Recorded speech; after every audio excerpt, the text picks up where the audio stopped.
முத்தங்களே பாசத்தின் மொழியை கேளுங்கள். அண்ணன் என்ற சொந்தமே அன்னையானதை பாருங்கள்.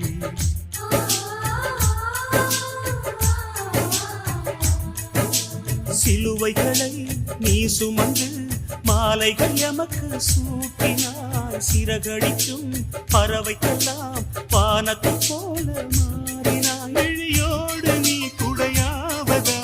விழிகள் நனைவதில்லை.